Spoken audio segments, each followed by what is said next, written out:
The ceasefire lasted 2 months. Then Iran put a message on its missiles. 3 words, written in Persian, English, and Hebrew. "You will regret." The missiles also bore images of Baal, Iran's symbol for everything it believes Israel represents. Ballistic missiles over northern Israel, airbases targeted.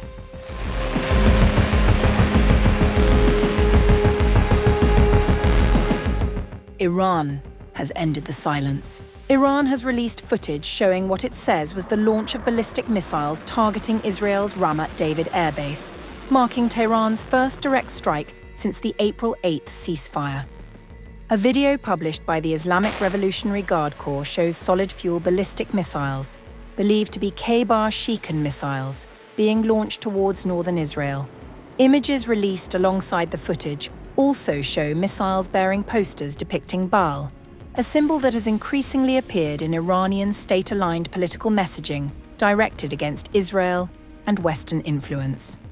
According to the Iranian military, the retaliation strike was carried out in response to Israeli military operations in southern Lebanon and Beirut's southern suburbs, known as Dahiyeh. In response to the Israeli regime's large-scale attacks in southern Lebanon and the widespread killing and displacement of innocent civilians in Tyre, Nabateeh, and other areas, including Beirut's southern suburbs, Dahiyeh, the Ramat David Airbase, the source of these attacks, was targeted by ballistic missiles of the IRGC aerospace force. Iranian officials claimed Ramat David Airbase had served as a launch point for Israeli operations against Lebanon. The IRGC also accused Israel of continuing military actions in Lebanon and violating ceasefire arrangements through what it described as repeated attacks involving Iranian-linked maritime interests in the Strait of Hormuz, the Sea of Oman, and the Indian Ocean. Iran also released footage of missiles launched at Israel in retaliation for the attack on an Iranian petrochemical facility.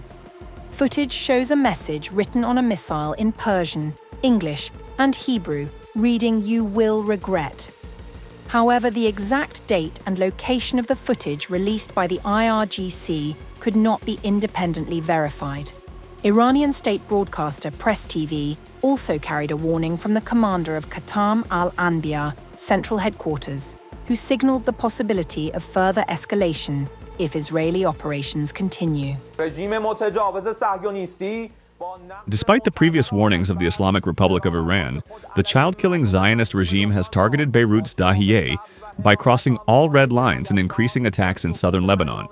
We had previously warned that if the crime in the suburbs of Beirut expands, we will attack targets in the occupied territories.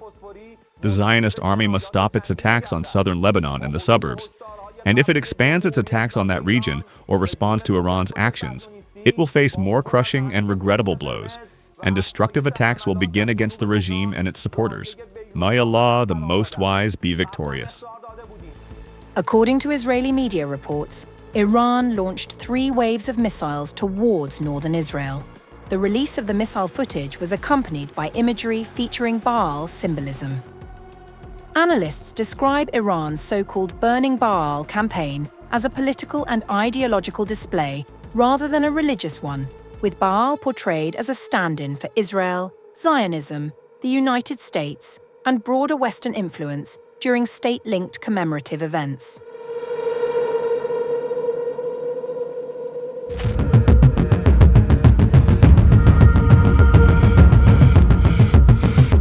Israel launched airstrikes against targets in western and central Iran, hours after Tehran fired a salvo of missiles towards Israel, in a move that appeared to defy US President Donald Trump's public call for restraint.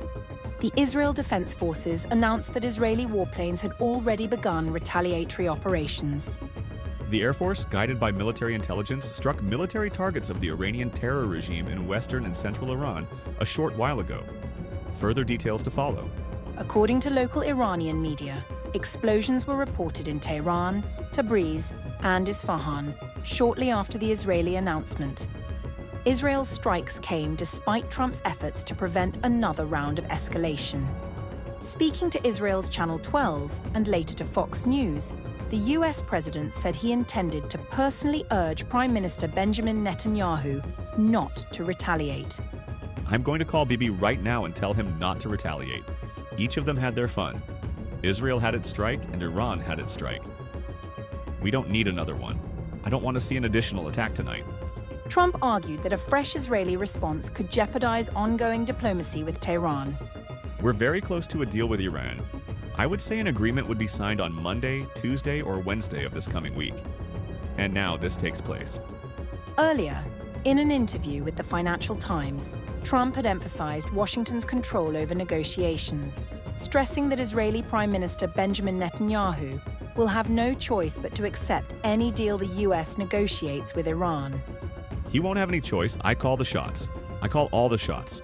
Netanyahu doesn't call the shots. It's not going to have any impact on the deal. Meanwhile, Israeli political figures across the spectrum backed a forceful response.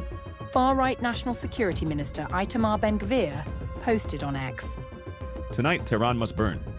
Former Prime Minister Naftali Bennett also called for a strong military response. This is a moment of truth. Is Israel a sovereign state capable of defending itself? A weak or symbolic response will signal to our enemies that the blood of our citizens has been spilled with impunity. Therefore, Israel must act with strength and effectiveness. In this matter, we all, every citizen of Israel, stand together. Iran, meanwhile, defended its missile attack as a response to Israeli operations in Lebanon. In a televised statement, Khatam al-Anbiya Central Headquarters spokesman Ibrahim Zolfagari warned that further Israeli action would trigger a harsher response.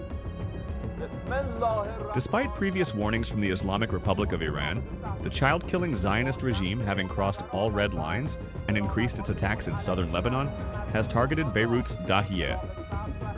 We had warned that if the crimes in Beirut's Dahiyeh expand, we would attack targets within the occupied territories. The Zionist army must stop its attacks on southern Lebanon and Dahiyeh.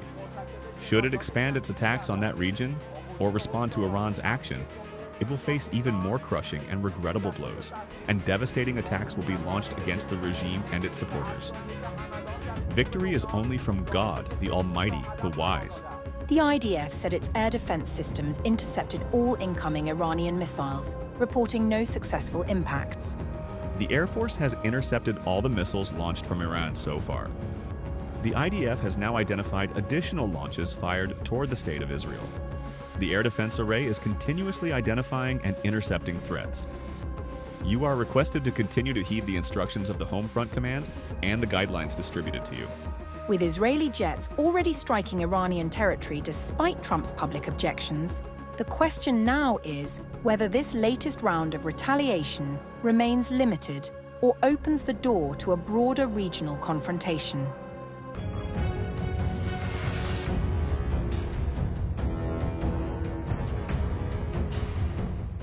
Tensions in the Gulf of Oman are once again making headlines after Iran and the United States offered sharply conflicting accounts of a reported maritime confrontation.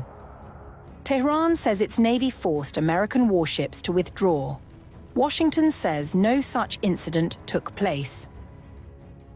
Iranian state media has reported that the Iranian Navy fired warning missiles and drones at US warships operating in the Gulf of Oman, accusing the US Navy of harassing maritime traffic and seizing commercial vessels and oil tankers. According to Iranian reports, the Iranian Navy used Qadir missiles and newly introduced Shahid Dana attack drones to issue warning shots at 2 US Navy destroyers, identified as DDG-103 and DDG-87. Iranian authorities claimed that following the incident, the destroyers left the Sea of Oman and moved towards the Indian Ocean. The amphibious assault helicopter carrier USS Tripoli was forced to leave the area. The IRGC warned that although what it described as enemy vessels had moved beyond the range of the missiles used in the operation, longer-range missiles remain available and could be employed if necessary. Meanwhile, the IRGC Navy has issued a warning to American ships operating in waters near Iran. If they carry essential cargo such as fuel or food, they must notify Iran, which will then take responsibility for their security and schedule their passage through the Strait of Hormuz. State television further claimed that satellite imagery showed what it described as the dispersal of the terrorist US fleet, following what Iranian officials called a decisive naval response. The claims come amid continuing tensions over maritime security in waters surrounding Iran, where disputes over sanctions enforcement and commercial shipping have repeatedly raised the risk of confrontation. The operation took place as Washington continues to enforce sanctions targeting Iranian oil shipments and related maritime activity. However, the US military has strongly rejected the Iranian claims. US Central Command dismissed the Iranian claims and stated that no attack or warning fire had taken place against American naval vessels. Claim. Iran claims it fired warning shots at US warships in the Gulf of Oman, forcing American vessels to retreat toward the Indian Ocean. False. Truth. Iranian forces did not attack or fire at US Navy warships. Doing so would be a gross violation of the ceasefire.